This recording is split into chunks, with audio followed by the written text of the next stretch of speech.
Welcome to Pound for Pound ATL, arguably the best place to get facts and opinions on your Atlanta Falcons. And absolutely the best place to get your opinions in. The guys are here, the chat is ready, and the conversation starts now.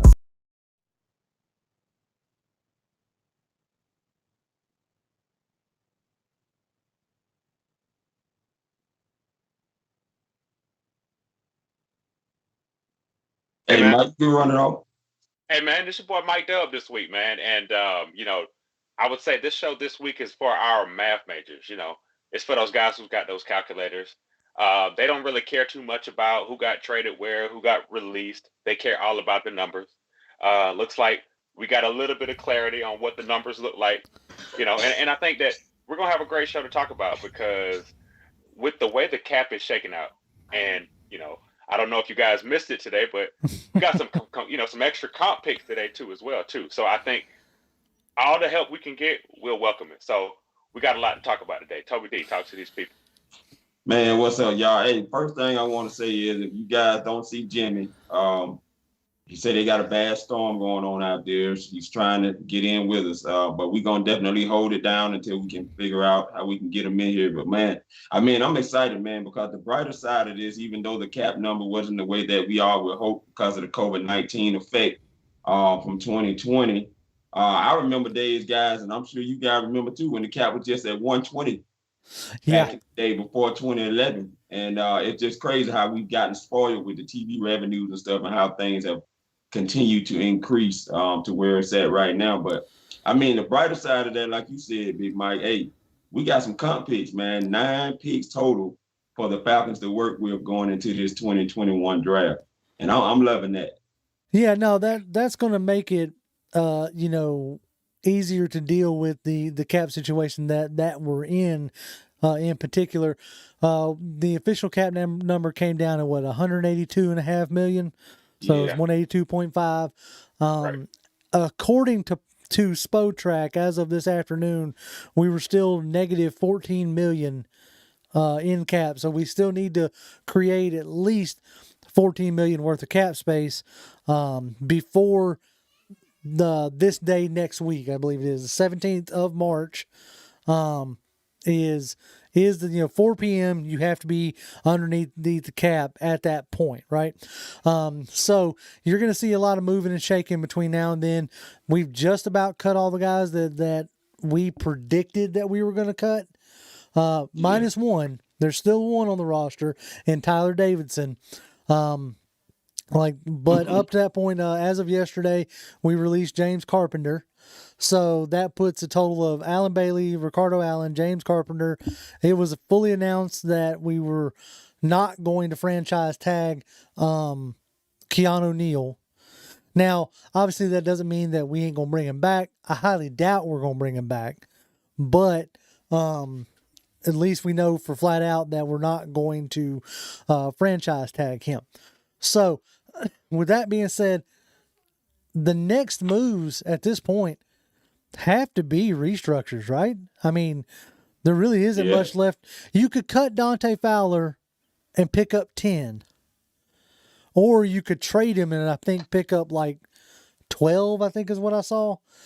Something along that lines. To see if somebody in chat, they might correct me on that. But I know for a fact that if we cut him, we pick up 10, but I think it has to be a post-June 1 to get that. And if I'm not mistaken, if we designate him post-June 1, we don't get that cap savings until then, right? Right. Okay, so I don't know how that affects the March 17th cap number, but it might be a thing where you cut him to pay for your draft class kind of deal, right? Post-June 1 deal. But I do believe that we're going to see some restructures. We almost have to see some restructures, right. Because there was some debate going on Twitter, talking about, again, our Twitter's favorite topic of Matt Ryan, talking about cutting him or doing whatever or restructuring this or that. But you got to remember at this junction, you got 37 players on your roster, so 37 out of at least that you got to have 53, right? 53-man roster. And now it's not including the 10 that you can have on the practice squad. So you're really looking at 63. So you have to have at least almost, close to 20 more guys that you're going to have to fill this roster out with. So to be able to do that, you can't just get to the cap. You got to create some room. You got to create some flexibility to be able to sign some guys.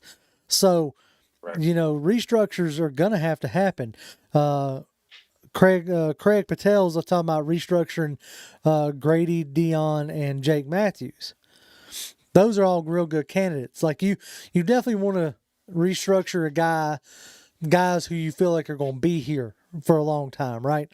And this is going to give you, this next week is going to give you a real decent idea of who this front office thinks are guys worth having. Right. Because if you go in and restructure Matt Ryan, you're kicking that can down the road. Okay. So that means unless you're just willing to pay a guy who's not on the roster, that means you're going to ride with Matt Ryan for a while. You see what I'm saying? Like it makes sense to restructure a Grady, a Dion, a Jake Matthews, even go ahead and I don't know if extending Calvin Ridley would do anything for you cap wise this year, but either way, this is going to give you an idea of who this front office thinks that they're going to build around. Right. So there's ways to do it to get to the cap and not restructure Matt Ryan's deal. Everybody keeps, in the chat so far is like blaming Thomas Dimitroff. Let's keep in mind, if it wasn't for COVID, the cap would have went up. You know what I'm saying? Oh, yeah. Like we would have been looking at a cap that was probably close to, if not over 200 million. Yeah. You would have had to make a few little adjustments and that would have been about it. Like Thomas Dimitroff didn't do as bad as far as cap goes for the most part. Like I could think of a few times, Dante Robinson, signing Sam Baker to that extension. That was bad money. Right. Maybe Trufant, like signing Trufant when he was hurt. That you could consider that bad money, right? But either way, that's my initial thoughts and opinions on that. What are y'all thoughts on me? Like I said, we gotta do some restructuring to make it happen. So who are you restructuring? Well, I mean, here's the thing. I think that I'm not sure if Julio Jones is a viable restructure candidate because here's the thing. And I think that, because we have to start with the elder statesmen on the team. Like you said, you mentioned Debo Jones, Mm-hmm. you mentioned, Matty Ice, Jake Matthews. I think that unfortunately the guys that are left around, they're going to have to pay that sacrifice a little bit to restructure to put us in a position to really, take advantage of, I would say, is a little bit more of a favorable salary cap than maybe we anticipated. So I think that every million, this is 1 year where every million, every extra $1,000 they can eke out, money that rolls over. I think that it was either Spotrack or it was somebody else that said, I think we even roll over an additional 2.5 million. Mm-hmm. So that to me potentially would scream that, that's another depth piece. So 2.5 million is potentially a solid depth piece. So I think for us, we got to be really frugal with our money this offseason. You won't see, I don't think we'll see as many flashy signings as this does. I would say, the door for us to have maybe 2 more solid signings than we initially anticipated. And Toby, before we get into it, there was a guy that got released today by the Tennessee Titans by the name of Kenny Vaccaro, who played for one Dean Pease previously. That I think that we got to keep our eyes open, which is why we can't just write off that this season is just mop bucket over. Additional picks in the draft, because we know it, man. We're talking about the salary cap right now. This to me is another indicator that good teams are built through the draft. We got some extra picks this year. We got to hit on it on the draft. So this all to me goes back to Terry F. and his strategy. Toby D, what you got?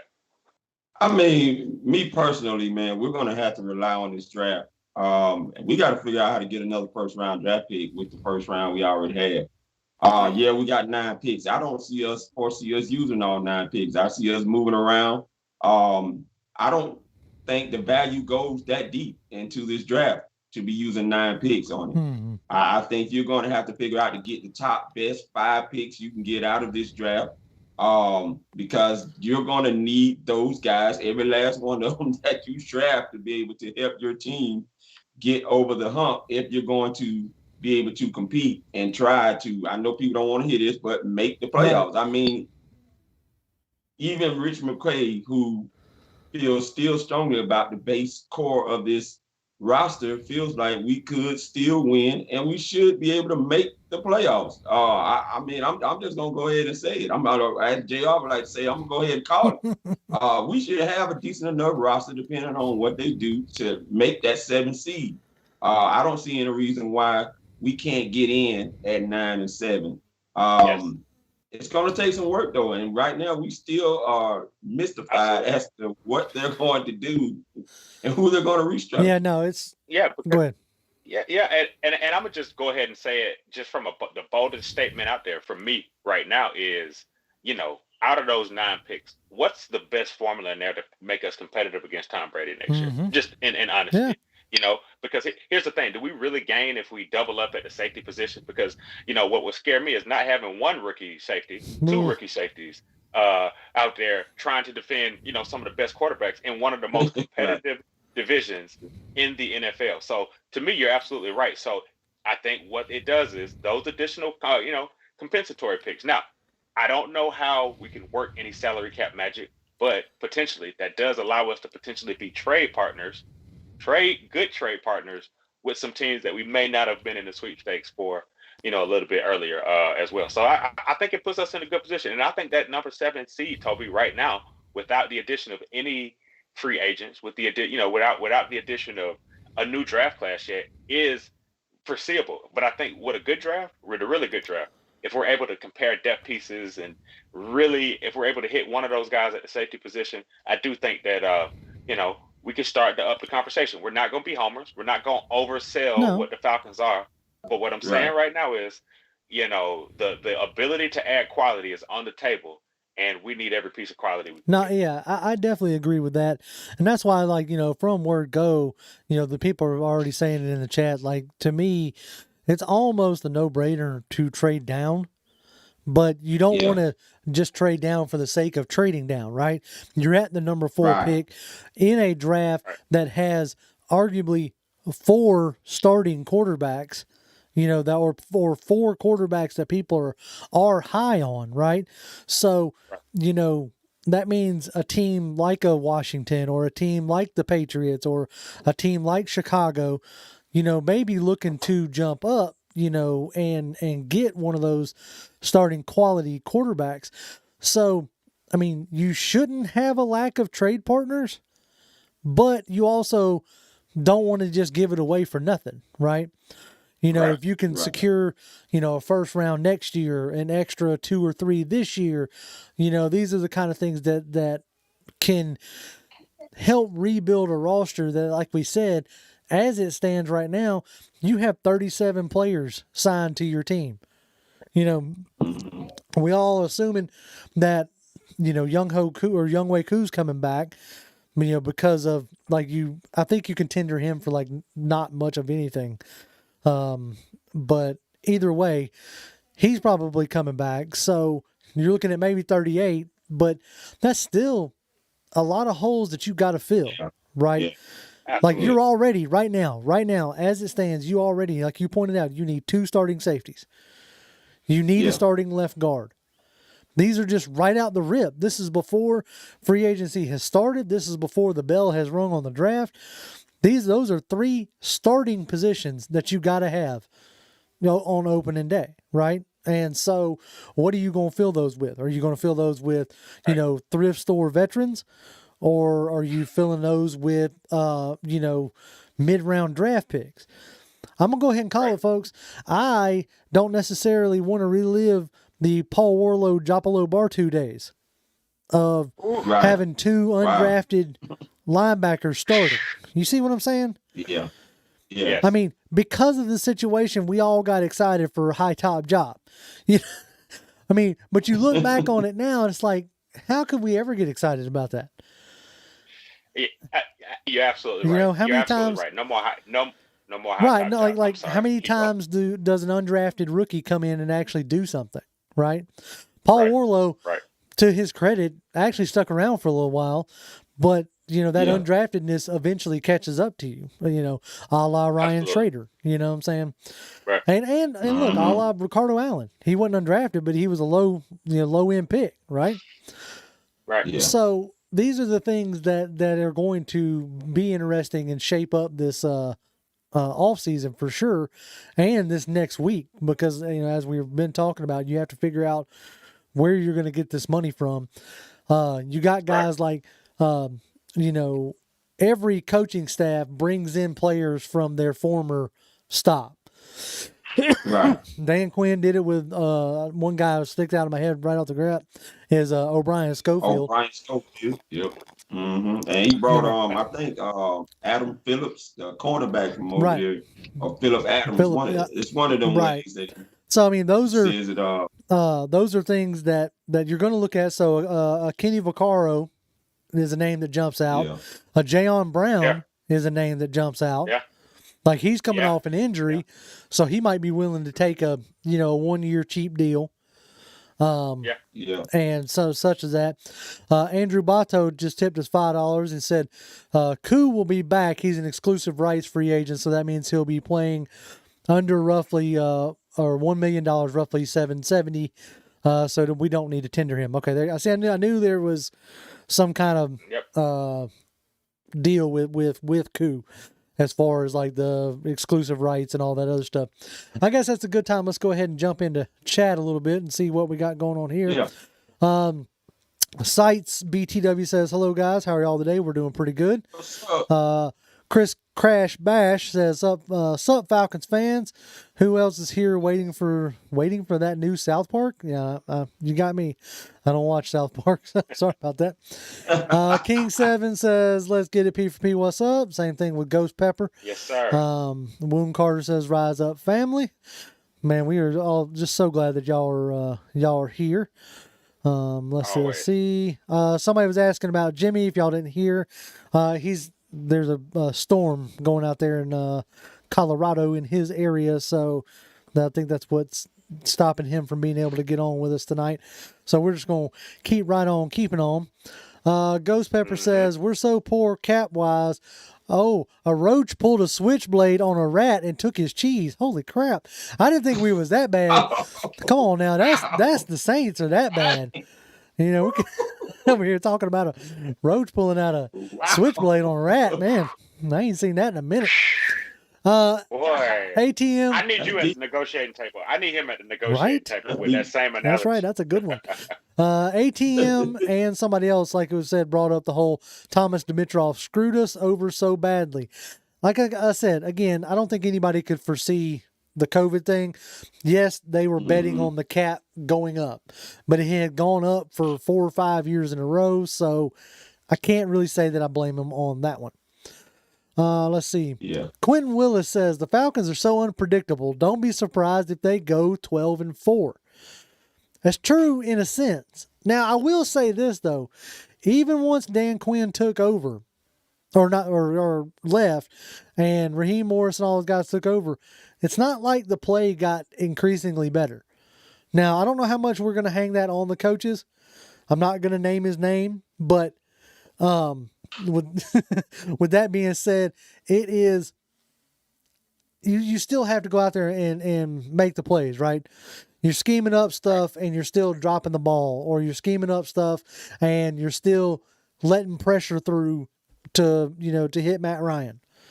So, there's still an aspect of it that you have to look at the players on this roster and really ask yourself, is the 37 players that we have, are they going to be, good enough to win? Now it's going to be, that's the answer that's the question that they're going to have to answer. Marwin, I see you. I'm going to get you there. We'll go ahead and do it now. Marwin tipped us, $2 because he hit me up on Twitter about a Demetrius Felton out of UCLA, the running back / wide receiver. We're starting to see now that names that the Falcons are being linked to in these virtual meetings. You know, they can't have the face-to-face like we've had in years past, right? So we're having to see who they're talking with virtually. Sorry, dry throat. Give me 1 second. Anyway, so one of the names that came out today was Demetrius Felton out of UCLA. He's a wide receiver running back / wide receiver. You watch UCLA's tape and they lined him up at running back. But when he got to the Senior Bowl, he did a lot of practicing at wide receiver, ran routes, come out of the slot. He's an interesting guy. To me, what I like about him is his punt return and kick return capabilities that I saw at UCLA. I do like the fact that he can run routes out of the either out of the backfield or split out. He's very versatile. I think Daniel Jeremiah from the NFL Network called him a Swiss Army knife. So those comparisons they get thrown around a lot, but they're the kind of comparisons that do intrigue me, because if you have a creative coach like we hope we do now, they can maximize a talent like that. I mean, in his best uses, think of Tavon Austin and, a guy like Brandon Cooks, right? I'm not saying that Felton is that fast. What I'm saying is that when used correctly, he can be like electric in that aspect. I like the way he ran. He was the only running back I've seen in a while consistently try to use a spin move. So you can definitely tell when he played Madden, he liked the spin button, because he's definitely trying to spin in and out of contact. So, but I like Felton. I like his size. He would be a good, third down back, a guy who you can line up in the backfield and then stretch out, motion out to, slot receiver. Arthur Smith likes to use a lot of motion, so that's a guy you can mix up there. So I don't know if y'all have watched or have any thoughts on Demetrius Felton. I mean, the only place that I really remember him was from the Senior Bowl when I watched him, and he didn't really, in my opinion, stand out as much there. There was a guy that did who they came in. Mike, you might hear him, R12 or how you said. Which one? I'm trying to remember the guy. Oh man, he was in the Senior Bowl and he had a pretty decent Senior Bowl. He came in as a running back. They put him out as a wide receiver. If anybody remember his name, R12. If anybody remember the guy's name, please comment that down, because that's a guy that I would be most interested in. It's gonna come to me after this is over, but I cannot exactly remember his name. But I know somebody will be able to help me in that area. But I'm not really too caught up in the Terry Fontenot right now, because they're still not giving you anything, even from those virtual. Because they had a virtual meeting with, I think, Darren Walls, the cornerback as well, not too long ago. And I mean, he's okay, and he was at the Senior Bowl as well. He didn't really look that good to me in the practices that I saw. But they did do a virtual meeting with him as well. But like I said, I'm not really caught up in any of that right now, because it's still, you don't know what you're getting out of Terry Fontenot. Chris Jameson said Gainwell, ? Is the guy maybe you were talking about? Gainwell, maybe? Him. Running back, Memphis, right? Make sure it's Memphis, right? So give me the go if it's Memphis, because I think I've watched a running back from Memphis, and I think that he may be one of the most versatile, explosive backs in this draft. Now, to be honest with you, Gainwell is a guy that was productive and a really productive, Memphis. They got guys every year that, I think Antonio Gibson. I think for us, here's my only question, my only caution about gadgety players is, I think with Russell Gage, that's probably as gadgety as we need to be right now.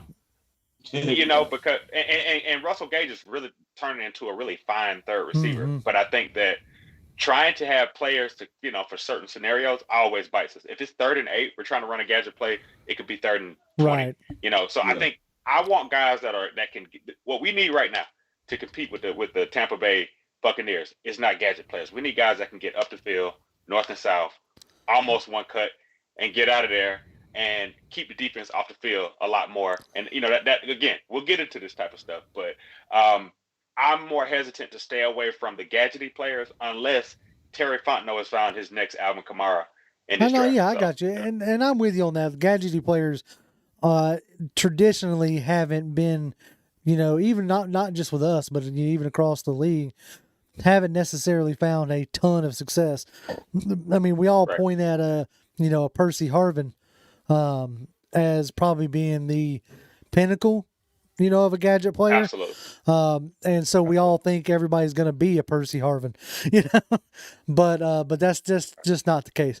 But anyway, yeah, so good player. But speaking of Fontenot, like he it got across like on the Twitterverse about we were definitely going to add a quote about him saying we're definitely going to add a quarterback and a wide receiver. And I was like, this took the Twitter world by storm, and I was just like, yeah, you kind of have to. You have one quarterback on the roster, so by virtue of that, yes, he just told you water was wet, and Exactly. everybody Exactly. everybody went off off on Twitter about that, saying, oh man, there you go, that confirms a quarterback at 4. No, that doesn't confirm a quarterback anywhere other than they're eventually going to sign one. Whether it's a free agent. I don't know who last year's backup in Tennessee was. That might be an option there, depending. So, yeah, I don't necessarily take that as we're going to draft a quarterback at 4. And also, adding a wide receiver. Yeah. I mean, outside right now, you have 3 solid wide receivers.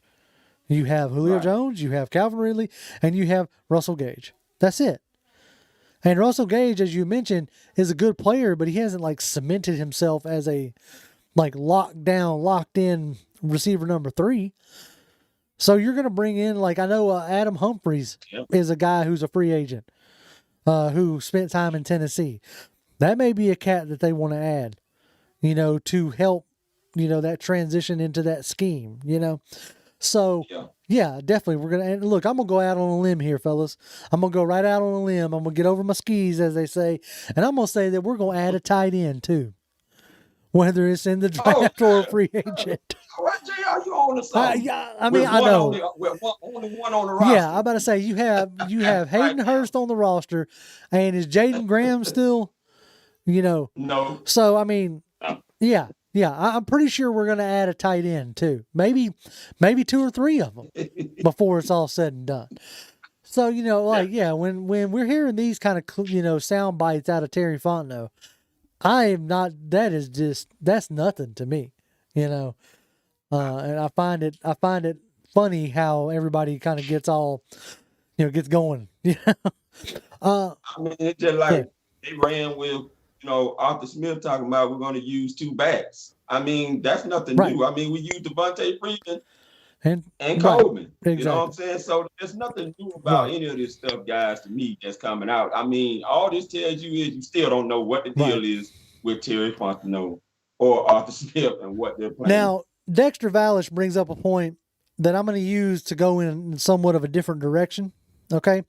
Dexter Valish says, why are we, and I'm surprised he put we, he said, why are we so against a QB at 4? Now, I'm going to answer that, but I'm going to do it in a different way. Over the past couple of weeks, I have seen, I use, Twitter a lot, obviously. We give out our handles. That's where we get a lot of our, breaking news, so to speak. That's where we interact with a lot of other fans is on Twitter, right? So something I've been noticing a lot is there are people out there who are constructing statistical analysis to back up an argument to go ahead and draft a quarterback and either move on from Matt Ryan or show that that Matt Ryan's basically done. And I've been watching these people construct this stuff, and I think to myself, is what's really going on here is do these people just not like Matt Ryan, which is fine. You're allowed to not like him. Like I'm not even trying to sit up here and say that you can't. All I'm really saying is that we should, like you should, before you start constructing these stat arguments saying why we should do something, I want to know what your opinion is before you start throwing numbers at me. And the reason why I say that is because you can make the numbers say just about whatever you want them to say. I can find a data table, or I can put numbers together to support whatever argument I got, right? So all I'm asking is tell me what your bias is, and then we can have a discussion, right? Because if you want to sit here and try to tell me that a 36-year-old quarterback who will be 37 this year and is still statistically playing at the same level that he has played for the past 4 years, like as far as numbers wise goes, if you're telling me that guy needs to be replaced for us to win a Super Bowl, I have a hard time for that, especially when I just watched 43-year-old Tom Brady win, and a few years ago watched 40-something-year-old Peyton Manning win. You see what I'm saying? And I just watched a real young Patrick Mahomes look extremely mortal in a Super Bowl, and a few years ago watched a extremely young Russell Wilson look extremely mortal in a Super Bowl, and has looked pretty mortal since, right? Now, if you want to argue with me that this team is not constructed to win, that I'll probably agree with you on, because this is a team sport, flat out. It takes all 22 players to make this happen. So if that's your argument, then I'll probably agree with you. But trying to tell me that we can't win with Matt Ryan at the helm, I don't buy that. If you want to tell me we can't win with this defense, yeah, you're probably right. If you want to tell me we can't win with this offensive line, yeah, you're probably right. We need to shore this stuff up. You got it's a Ryan Wonder saying it's sad that Matt Ryan is only here because of a cap situation. He also says Matt Ryan is not Tom Brady nor Peyton Manning. I'm not saying Matt Ryan is Tom Brady or Peyton Manning. But what I'm trying to say and what I'm trying to express is that it takes a full team to win a Super Bowl. Tampa Bay, before Tom Brady got there, floundered big time. Even with their amazing defense and everything else, they had a missing piece. The missing piece was a competent quarterback. Okay? We have that piece. So, at least in my mind, we do. Right. Y'all got to remember, man, Dirk Cutter, he didn't you said his have name. the best Why'd you numbers say with his Matt name? Ryan, but like Bloody Mary. Yep. I had to say it. And the reason why I'm saying it is because, guys, the most touchdowns Matt Ryan threw on the Dirk Cutter was 28. Okay, and just last year he threw 25 touchdowns, and this year he threw 26, which is not far off from the numbers productively that he has showcased under Dirk Cutter, guys. So that tells me right there, based on Dirk Cutter's basic play calling, that he's still getting numbers like that under Dirk Cutter. Okay, when his best year statistically under Dirk was 2012, that he should be able to get even better numbers under Arthur Smith. Now, one of the things I will say is we gotta hope that we can bypass that first year curse. That's the situation.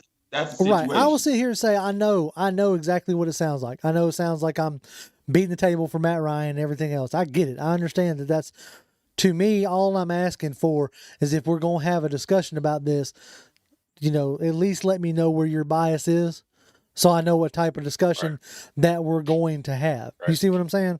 Right.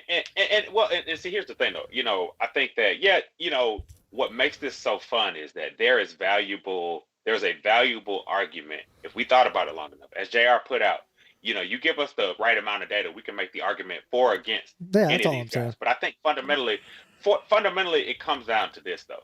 This is an arms race, and Tom Brady is right now. All right. So if you ask yourself right now, today, who gives us the best chance to go be competitive, toe for toe, regardless of whether we lose, how many times we're up against this guy? Hands down, it's the guy that we have under cap and that's Matt Ryan right now.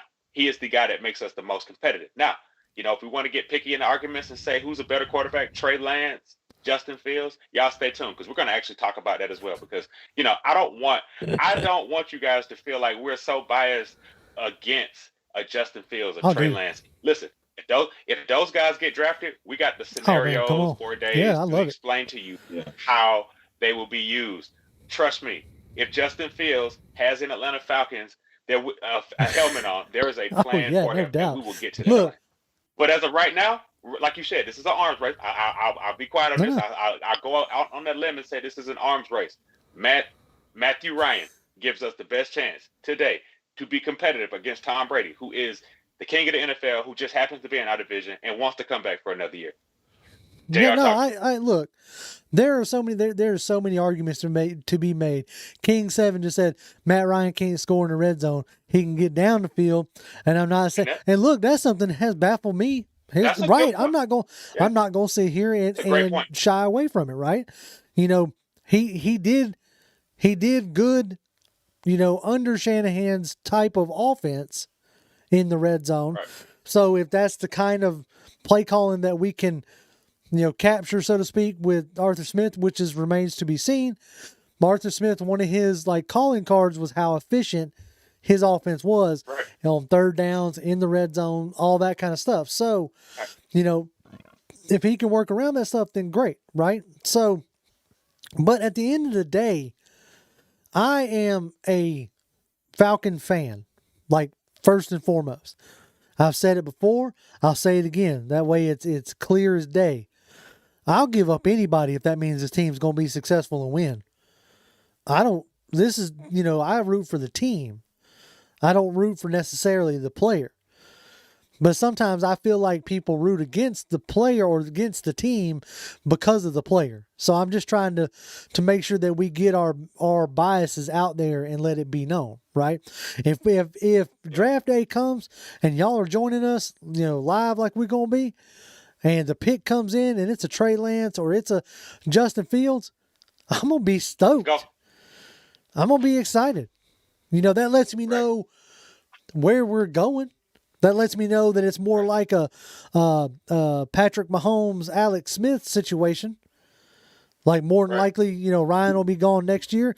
This kid will be given the keys to the kingdom. I won't expect much out of the team as far as wins goes this year, if that's what they do. And I'm not saying that by selecting a quarterback at 4 that you're not trying to win this year. I'm just saying if you select a quarterback at 4, you're not putting your best chance to win this year. You see what I'm saying? Because if you select a Justin Fields or a Trey Lance while a Penei Sewell's on the board, or while somebody's calling you and wanting to trade up and give you, a second and third and a first next year kind of thing, to where you could pick up a Micah Parsons or Azeez Ojulari. You see what I'm saying? If you're not exploring those situations and you're just nope, I am taking Trey Lance or Justin Fields or Zach Wilson or whoever's sitting there at 4, that's who I'm taking. Right. Then that tells me, you might try to get some wins this season, but you ain't really in it to win it, which is fine. See, that. See, go ahead. Go ahead. Well, all I'm saying is to me, if that's what they do, and they say, they make this move, that kind of move, and they say, well, I'm not in it to win it this year, then that lets me know that they got the blessing of Arthur Blank. He ain't going to be firing nobody if we don't make the playoffs in the first year kind of thing, and that will let me know where my expectations need to be as a fan. I disagree slightly from the perspective of, I think if you take that stance, then you already let Julio go ahead and have his graces to go where he needs to go. Because this is an organization, unlike other organizations, I would say a la the Texans with Deshaun Watson, where they make decisions where they don't really consult with the brain trust. I will be honest. I do think that the connection between Arthur Blank and Julio Jones in terms of what he sees for the team, where things want to go. Because, for as bad as we've been, it has not been due to the non-leadership of Julio Jones. Julio Jones is the unquestioned and Matt Ryan, those are the two unquestioned alpha leaders of the team. And I think that Arthur Blank is as much of a businessman to let those guys go and give us the cap space to get some of these guys to completely rebuild. Then I think that be honest with you, I'm not as far as to say if we drafted Justin Fields that we're already in rebuild mode. I would say this: if he sits behind Matt Ryan or competes with Matt Ryan, that's a storyline for itself. Yeah, of course. But with the additional picks that we've gotten, I do think that we will need to find a right guard. A left guard. Where's our safeties going to come from? Do we spend it more on edge rushers and we bank on it? Because ultimately, we're not the Green Bay Packers. But listen, they drafted Jordan Love and didn't bat an eye and still were competitive. Right. With pretty much, a bunch of guys and Aaron Rodgers. So, we got to let it play out. No doubt. I do think that's why I said, that's why, we'll have more of these discussions. But again, we're not against, if Justin Fields comes and is an Atlanta Falcon, there's an absolute role for him that, again, could be carved out this year. We still could use him in scenarios, but we don't want to touch on that today. That's not what we're doing. But anyway. No, we here. Okay, and I'm gonna get mine. I'm telling you right now, I'm gonna be mad as HE sticks if we take a quarterback and forth. So I'm not with y'all. That's good. I'm putting it out there right now. I don't care who gets mad about it. Okay, I don't want none of them Zach Wilson. I don't want no Justin Fields. I don't want no Trey Lance. Not that they're gonna be a number 4 and they're gonna sit behind Matt Ryan. I'm telling you right now. I'm all about Matt Ryan because I still believe Matt Ryan got it. I still give him 2 more years here before he even gone anywhere. Okay, now if he's gone after this year, so be it. But I don't want no quarterback drafted at number 4 sitting behind a quarterback for no 2 years on this roster. Now, y'all answer me this: them quarterbacks y'all naming other than Patrick Mahomes, where were they taken in this draft? See, you got it. Yes, sir. No, you are dead right. That's the thing. Russell Wilson, third round. I'm sorry, JR. Which is why I'm sorry. And JR, Toby, I got to go back to what you said because this is why I get fired up because Toby D got me fired up because Toby D he waited to get fired up, but once he got fired up, I had to get fired up. Which is why, to be honest with you, hey, Justin Fields, great guy. Zach Wilson, great guy. The guy that I like, to be honest with you, give me Kellen Mond and let him sit behind Matt Ryan. To be honest with you, because you might want to turn on the tape with Kellen Mond. I think he's a pretty doggone good quarterback in the 2nd round, 3rd round, 4th round. But listen, Penei Sewell at number 4, give me that security blanket so I can go to sleep flat out. And we can go ahead and play some football because that's what we have to do. Play football. Give me a guy that helps me go to sleep. No, look, now Stu the Pepperhead done tipped us $10 and said, Stu is amazing. And he says, we were better coaching away from a 10-win season. MR2 gives us the best chance this year. Logically and figuratively speaking, QBs can't block, tackle, etc. Logic prevails. Rise up, fam. That's that was the point I was making earlier, right? This is a team sport. Okay. If you want to know, like, as we see here today on March 10th, what JR's, draft want is I don't want to see a quarterback until 5th, 6th round, 7th round. Okay. I want a guy who is a clear backup. All right. What I want is the most draft capital I can get my hands on because draft guys are cheap. And, with the cap situation, that's going to be a clear way to build our team. Everybody's like, oh, you're going to try to fill the team full of all rookies? If I have to, that might give me the best chance to win. And again, right. We started the Super Bowl. All rookies. Right. We started the Super Bowl with what? 4 or 5 rookies on defense? Come on, man. Don't give me the whole you can't win with a bunch of rookies. It happens all the time, right? So absolutely. What's up? The Ravens.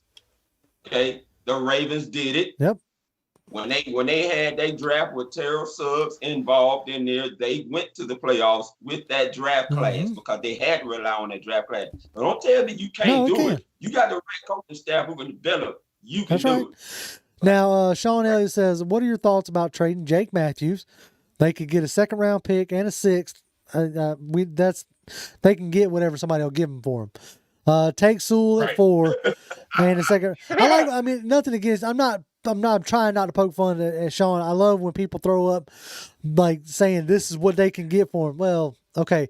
My daddy used to tell me all the time, something's only worth what somebody will pay for it. Okay.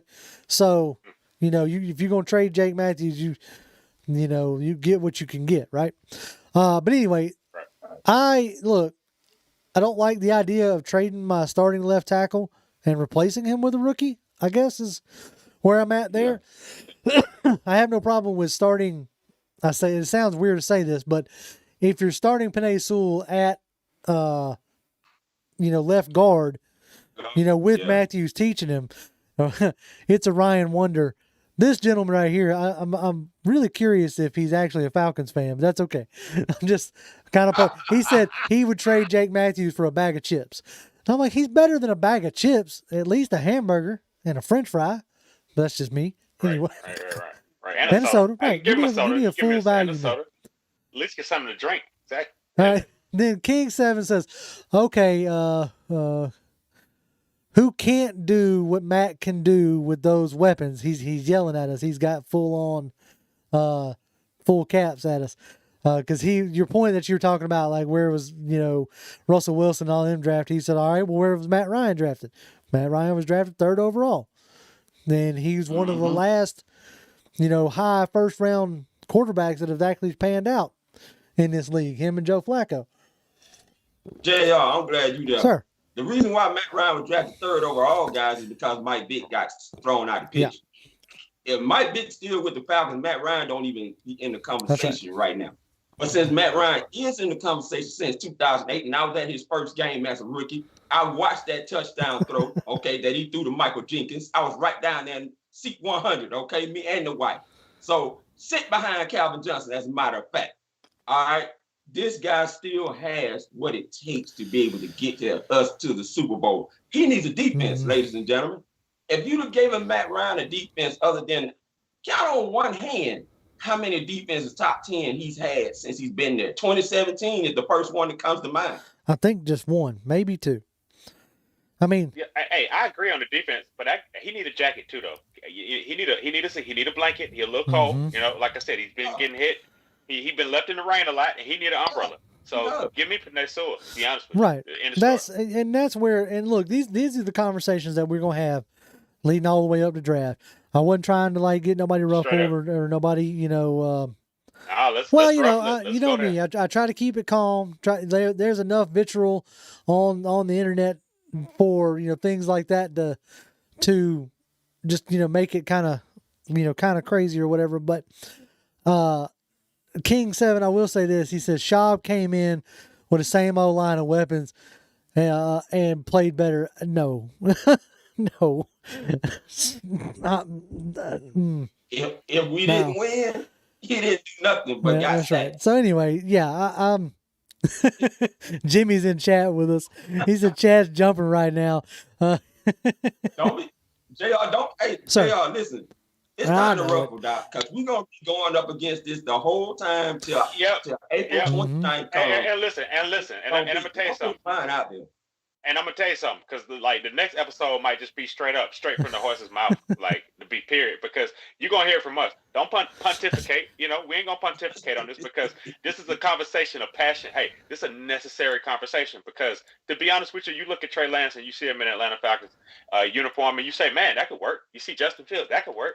Zach Wilson, that could work. Penei Sewell, that could work. But only one of those guys will be the pick. And again, any of those guys will make us a better team. We trade back, get some of these cornerbacks, they make us a better team. Azeez Ojulari, we love that episode. Those guys make us a better player. Us a better team. And to Toby's point, if we get Azeez, then Toby won his argument, and they think he needs defense more. I just think that we need to give my guy MR2 a blanket. Stu tipped us another $5 and said Flacco will retire a backup. MR2 has the resume of a Hall of Famer, and he's not even done yet, with no D and a shoddy O-line for the most part. Now, it's a wonder. Now, I keep bringing up it's Ryan Wonder just because he has some interesting comments, right? He says Flacco has a ring. If Matt Ryan won a Super Bowl, we wouldn't be here talking about Matt Ryan as much. And that he hit the nail on the head flat out. And I'll go ahead and call it, had Dan Quinn's defense could have made a couple stops in that fourth quarter, or had Kyle Shanahan been able to scheme up, another score, had we kicked a field goal, you know what I'm saying? You can what if and all this all day long. But if all you're saying is if Matt Ryan had a ring, we wouldn't be talking like this, well, then guess what? We don't need to be talking like this. You see what I'm saying? And Tasman says, hey, fellas, it's been a while. It has been a while, Tasman. I'm glad to see you in there.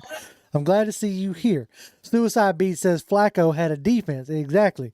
And that's like, at the end of the day, I would love to see, look, I'm going to go ahead and call it. I would love to see Matt Ryan get a Peyton Manning-esque ring in the second half, like the second ring, right? Where Peyton Manning was carried by a defense and, a run game. Give me that for Matt Ryan. He's put in his time, so to speak. He's put this team on his back for, however many seasons, done what he could do, not giving any credit. Somebody brought up earlier that he made Harry Douglas a 1,000-yard wide receiver. He sure did. And until he got here, people were ready to run Roddy White out of town. So, and he gets like high praise anytime he's brought up from Tony Gonzalez, a Hall of Famer, So, Brandon Levy says, give me Kyle Pitts. I'll take Kyle Pitts. I don't know if I take him at 4. Hey, bro, I'm taking. How about see you on the Kyle Pitts train? You driving the Kyle Pitts bus, you know what I'm saying? Kyle Pitts at number 4 because he is the safest impact right away day one starter. You plug him in, he is going to murder some people. I'm telling you. You can't go wrong. Cause look, Terry Fontenot already said that he would like to build based on needs in free agency and get the best player available. And right now, from a fan big board, and it's just a fan big board. I'm no expert. He's the number 1 player on my board right now. I'm sorry. Y'all can be mad at me all day if you want. He's the number 1 player on my big board right now for so many reasons. And Toby D, I promise you, I'm going to put a lighter to myself right now and set myself on fire right now because you got me even more fired up. Because that Kyle Pitts, I love him for that mismatch. Let me tell you something. We get a guy like Kyle Pitts. I know we talked about the security blanket and all that good stuff, and it sounds good. We'll work on that. We'll get a guy. But as far as a guy that can come in and be a mismatch, personnel, because let's be honest, Terry F is a personnel guru. And from a personnel standpoint, there are not a lot of positions where we can create clear mismatches. Hayden Hurst, Kyle Pitts on the field, regardless of how let's just take this Tennessee Titans, how they were used, stuff out of it. You got to give me 2 athletic, freakish tight ends like that. And with Matt Ryan too, and we start looking at tight ends now. Remember now, and let's just really quick memory. Hayden Hurst got open. I would say some of his touchdowns he was wide open. Let's be honest. Let's be honest with you. We hadn't seen Austin Hooper never got that wide open. Never created a mismatch problem. Give me 2 of those guys, and then we possibly compete with a Tampa Bay or some of these other guys in this arduous NFL schedule. So I do like Kyle Pitts, and I'm really torn on that Penei Sewell, Kyle Pitts. But again. That's why, again, I love Justin Fields. I love all of these quarterbacks. Love them. We love them. Listen, for the record, love them. One of those players will be a generational talent. One won't be as good as anybody else thinks. But Kyle Pitts, you put him in a Falcons jersey. That's my jersey next year. We draft Kyle Pitts. I'm buying a Kyle Pitts. I'll say it's like, look, this is what makes it fun because everybody has their opinions. Everybody, this is.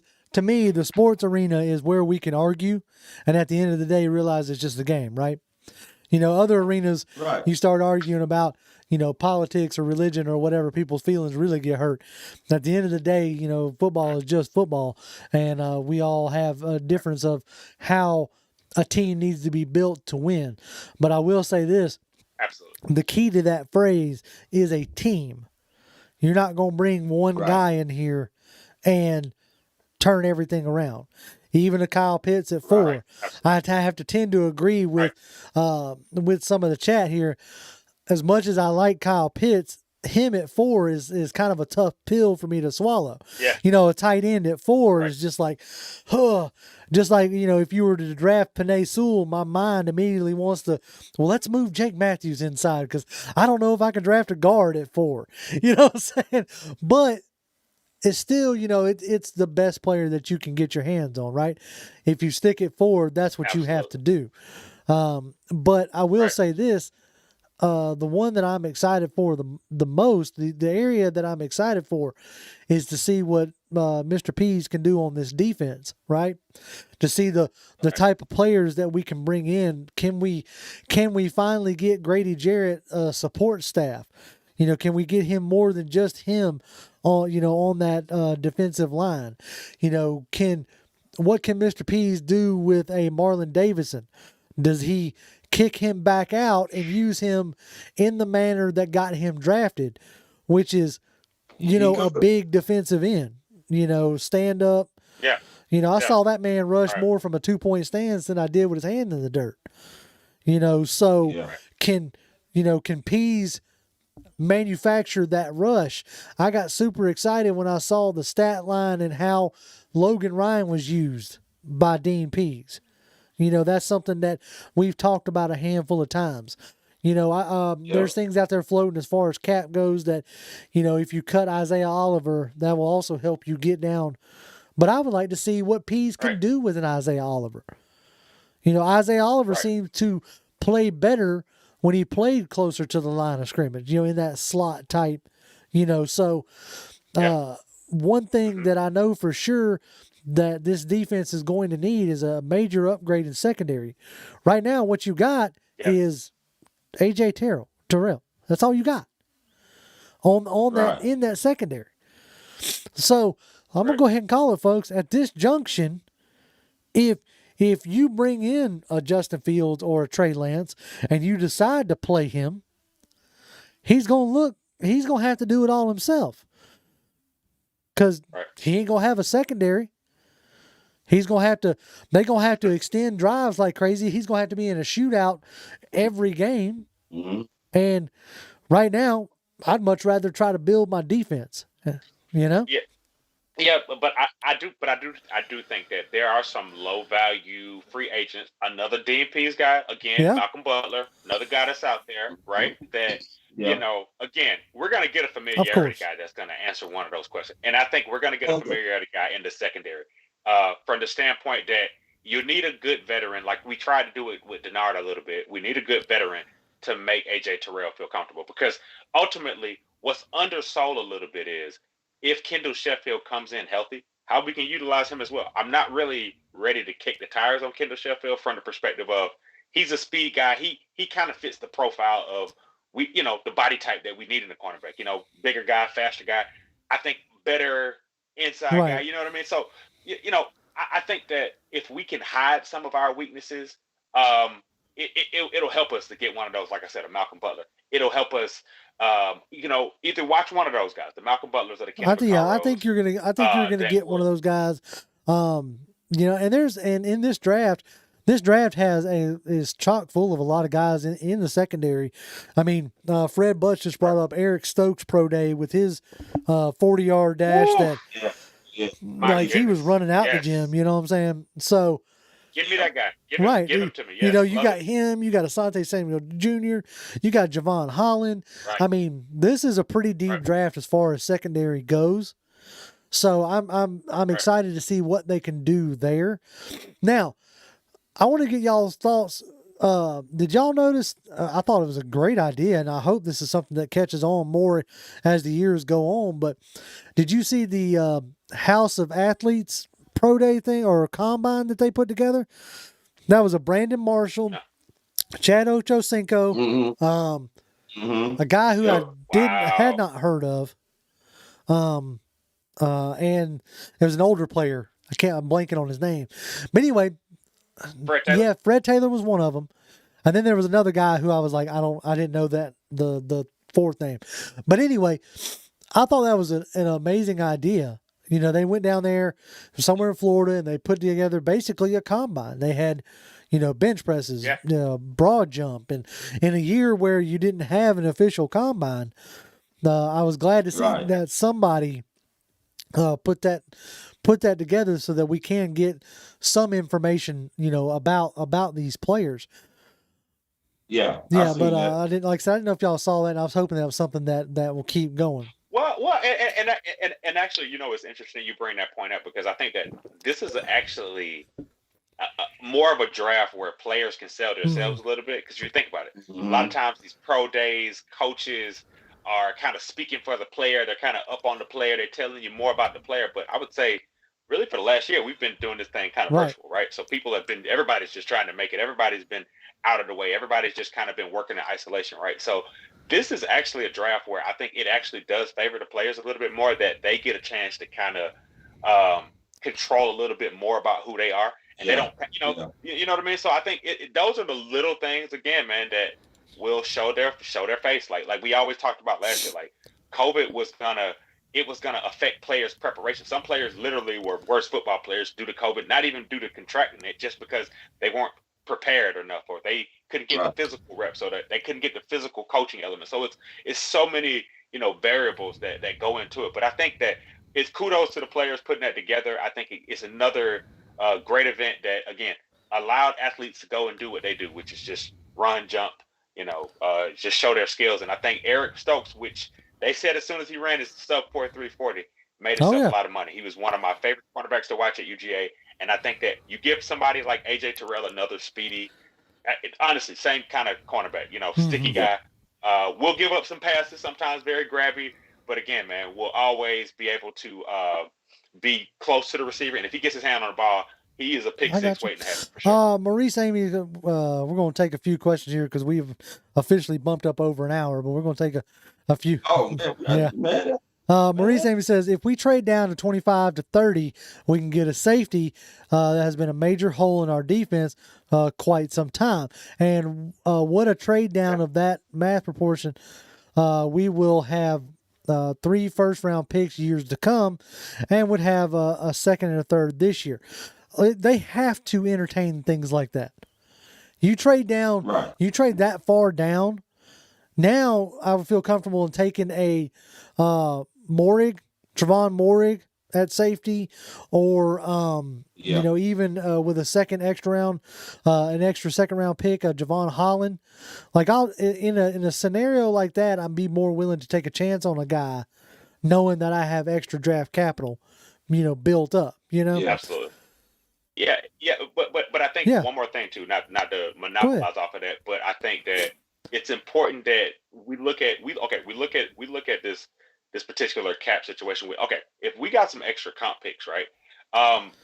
One thing about trading back is, how many picks is too many picks, to be honest with you. I think what I'm thinking is, with us having, all of these scenarios, all of these different picks, is I look for us to potentially still be in on a big time trade. Potentially, I would say from maybe with like the Patriots. I did see something out there. Can't quote where I saw it from. Maybe for Stephon Gilmore. Oh, yeah, I saw that like too. That. I know people think that's kind of pie in the sky. How can you make it work with all of the cap space? Look at the Saints. The Saints are in a much worse situation every year, and they find a way to make it work. Again, you give us a Gilmore, that makes our defense fundamentally better. Let's Deion Jones do what he does, and DMPs would love a guy like that. So I think the more picks we have, it puts us in a position to potentially get that impact player, or that could transform, just where this organization. I agree. Like either getting draft capital and packaging it with a player to get a veteran player or whatever. We're in a position to do a lot of different things. Tony Wright says, if we release a couple more players to get our cap down, why not sign left guard Joe Tooney? Tooney, I think, is going to command more money than we're going to be able to put together, but I would love to get a veteran presence like that. Adam Holloway says, man, trading all the way back, and you're here in a blue chip player type of player area, be that Sewell or Pitts, even if, he's talking about trading out of that number 4, is too wild for him. He wants that almost like for real, surefire. And I can understand that. That's the thing. That's what I'm loving about this offseason, this draft season, is there's so many different areas you can go in. And everybody's point, honestly, is a valid point. I can make an argument for staying at 4 and picking a Sewell, picking a Pitts, picking a quarterback. You know what I'm saying? I can make an argument for that. Right. I can make an argument for trading back, collecting draft picks, building a team. You know what I'm saying? There's a lot of arguments that can be made, and it makes it for a very fun, very entertaining off season. Let's see. Go ahead. And as long as we keep it all respectful, you know what I'm saying? And you know, because despite who is picked at number 4, we stay there. Everybody's not going to be happy. No, I dude. mean, you guys know it's revealed that I'm not going to be happy if they draft a quarterback. But I'm right now at this point, guys. I just want to see where Terry Fontenot and Arthur Smith go, because right now I'm still got my head in the fog right now. No, I'm real curious. And that's exactly the way it's supposed to be. And you know what? That's exactly the way it's supposed to be, because as long as Terry F has been in the league, and the one thing I like about Terry F, man, because let me tell you something. I don't care what nobody says, whether you like the first round pick or not. We're going to get us some value. And Terry F, if you listen to the way people talk about him, that when they interview and they ask you about Terry F, they always talk about the type of person he is and his elite knowledge of personnel, of pro personnel and college personnel. So I'm inclined to know that Terry F has watched film on all 31 teams. He knows what where they're strong, where they're weak, where they have opportunity, where they're threats. And the fact that he ain't saying much, that means the master plan is building. So I think right now it's hard to trust a guy who used to wear black and gold for a long time, but might be time to trust old Terry F. We're gonna see. We're gonna see. That much is for sure. Well, gentlemen, let's go ahead and wrap this thing up, and we'll go ahead and say our exits. As always, you can follow me on Twitter. Hit me with your your questions, your comments, your whatever it is. I try to respond to them all. It's at Grim1128, GRIMM1128. Mike, what you got? Hey man, this is your boy Mike Dub, MIKE_DB. Been a little busy, hadn't been able to respond to a lot of the tweets, but please send me some questions. Let's keep these conversations going, because the thing about it is, this is a perfect time at Pound for Pound ATL where we talk about voice, right? And this is what separates us from other content creators. I would say that everybody has a valid point. Bring it here to the table, because I can tell y'all right now, Rashawn Slater is a better football player than Penei Sewell. And if you look at his tape, look at the way what he did against Chase Young, you might say, well, that's crazy. I would hate a Rashawn Slater. But guess what? If we drafted him, we become a better football team. The great thing about it is, bring your thoughts, bring your passion, bring the love every week. Toby D, take these people home. Toby D, 1991, and Big Mike, you're wrong for that. We're gonna say that topic for another one. But anyway, all right, gentlemen. People in the chat, we appreciate y'all joining us as always, and as always, Falcons fans, rise up. Rise up.